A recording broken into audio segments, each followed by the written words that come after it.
Welcome back. You're watching Today. Thanks for your company. We have some major breaking news this hour. The TGA has just approved Pfizer's COVID vaccine as a booster shot for Australians aged 18 and over. This is a significant announcement. Plenty happening this hour. Prime Minister Scott Morrison joins us now from Canberra. PM, good morning to you. Nice to have your company this morning. Hi, Karl. That's all been ticked off. When will boosters be rolled out? We'll be approving those plans over the course of the next week or so. The National Cabinet's meeting in a week or so, but before that our Cabinet is considering some further issues today as the booster program is coming together. We've been working steadfastly on that now for some time. The TGA approval, which gives those booster shot approvals for those over 18, 6 months apart, we'll be starting particularly with those in aged care facilities like we did with the vaccine program. In other news overnight, we've confirmed and lifted the restriction on Australians who are double vaccinated travel overseas. That's formally being done now, though, so that starts on November the 1st, which is also good news. And the other good news is Australia's first dose vaccination rate is now higher than the United Kingdom. So well done, Australia. South Australia above 80%. Well done to you too. OK, I'm just on the booster shot. Will it be after 6 months or 8 months as the recommendation?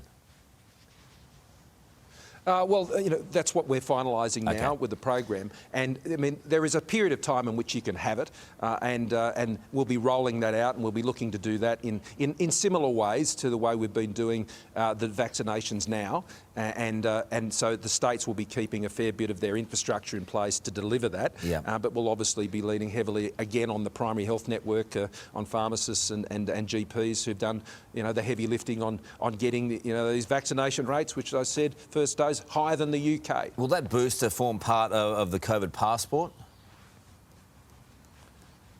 Well, your vaccination certificate keeps a currency on your vaccination status. Now, what states do with that is up to them. But that also feeds into your international vaccine certificate, which you use to travel, and over 500,000 Australians have already downloaded that, and that's why they can sort of get on and get on the plane from the 1st of November, and welcoming the fact that in New South Wales and Victoria there won't be 14 days quarantine they return. I particularly appreciate that. I'll be returning from overseas next week as well. Oh, so you've done it for yourself then? It wasn't my decision. I thank Dom Perrottet and I thank Dan Andrews. I've done my fair share of time in quarantine, I can tell. I get it. Look, on Dan Andrews, he was filthy the other day with this news from Tennis Australia that unvaccinated tennis players will be allowed into the country for the Australian Open. Where do you stand on that? No vax, no play? Well, no. What they decide there is up to them. But on unvaccinated people coming into Australia, there are exemptions that occur. And if you have a skilled worker who has to go and fix a boiler in a mine or something like that, they can get exemptions to come into the country. But if you're unvaccinated, you've got to quarantine for 2 weeks. So that's our view on it. If there is a special exemption that is warranted for an economic reason like that, well, that can happen. But you've got to follow the health rules in that state. And 2 weeks quarantine for unvaccinated people, well, that's sensible. I get that, but unvaccinated players being able to play in Melbourne sends a weird message, especially in a city like Melbourne that's gone through so much. If you're a spectator, you have to be double vaxxed. If you work there at the centre, you have to be double vaxxed. That's a weird message to send. If you're a player, you don't have to be. Well, you just got to manage the public health risk, and when you're talking about large numbers of people, obviously there's smaller numbers of actual players. I mean, that's how you live with COVID, Karl. I mean, it's nice to have all clear and hard and fast rules, but there needs to be a little bit of flexibility so we can live with the virus, and we've got to sort of, I think, take that as it comes, and people have got to make some calls on this. They'll make those calls in Victoria. But the whole messaging has been, PM, the whole messaging has been, get vaxxed. We need to get vaxxed to protect our people. And then to say, OK, you're a tennis player, travelling internationally, having a game of tennis, you don't have to be vaxxed. Well, look, we've got going to have one of the highest vaccination rates in the world. We've got the lowest fatality rate, one of the lowest fatality rates from COVID in the world, and the strongest economy coming through COVID in the world. So that says to me that our plans have worked pretty well, Karl. And, as we go forward, I think we just got to be sensible and practical, OK? We want major events in this country. A lot of jobs depend on it. We want Australia to show to the world that we're open, we're getting on with it, and Australian life is roaring back, as we're seeing now in New South Wales and Victoria, and even here in the ACT. And we've just got to move on. OK, changing the messaging. On your net zero emissions target announcement, it's more a prayer than a policy, isn't it?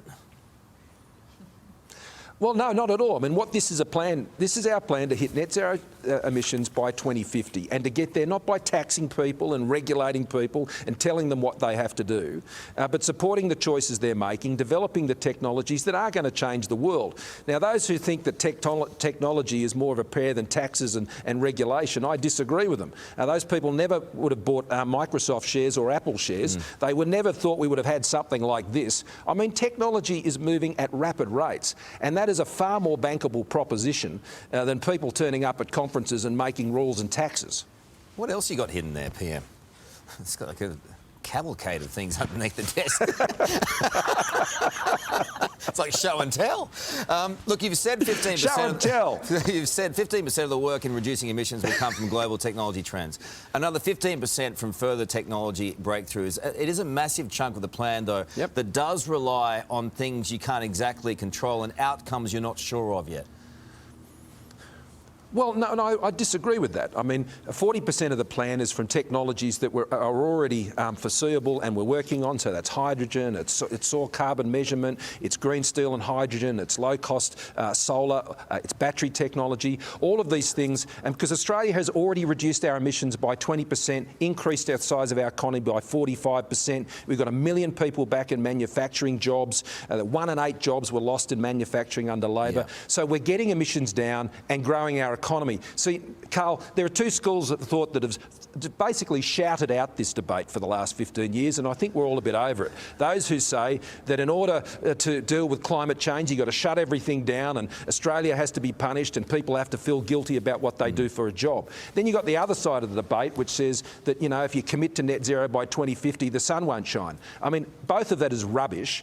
Our path is a middle course which says we're not going to tax you, we're not going to shut you down. You can keep still digging things up and planting things and running your farms, and we'll get there because technology will get us there, because technology always has. It's a far better bet than relying on politicians who are going to put taxes and regulations on you. So how much cheaper will, for example, zero-emission fuels be compared to, say, existing fuels for vehicles?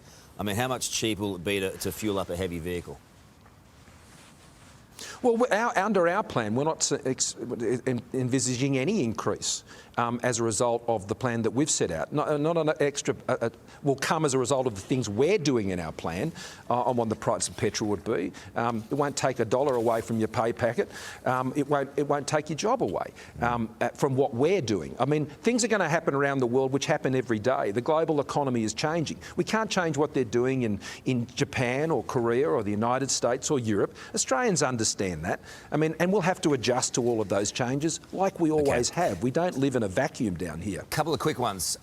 You finally agreed to go to Glasgow, as we just found out then, for the climate summit next week, a couple of days ago. The Queen won't be making it, we learned this morning. That must be disappointing after the lecture she gave you last week. No, I wouldn't describe it like that. I was obviously looking forward to meeting the Queen again. I've met her on a couple of occasions. It's been a real highlight. She's an amazing person. She's done so much for the world, and she loves Australia.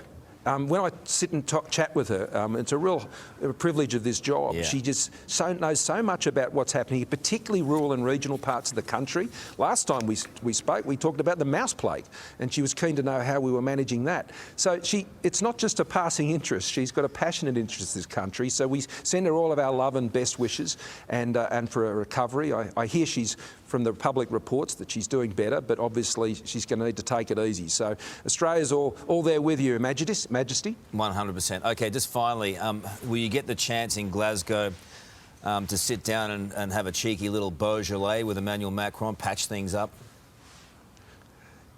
I don't think that's probably going to happen this time. I think it'll happen eventually, but we're just going to give him a bit of space. Give him a bit of space. I mean, we had to take the decision we took in the national interest, and maybe we'll catch up at some time down the track. But for now, you know, sometimes it's just best to give our friends a bit of space. Relationship advice from the PM. Great stuff. Thank you for your time this morning, Prime Minister. Always appreciate it.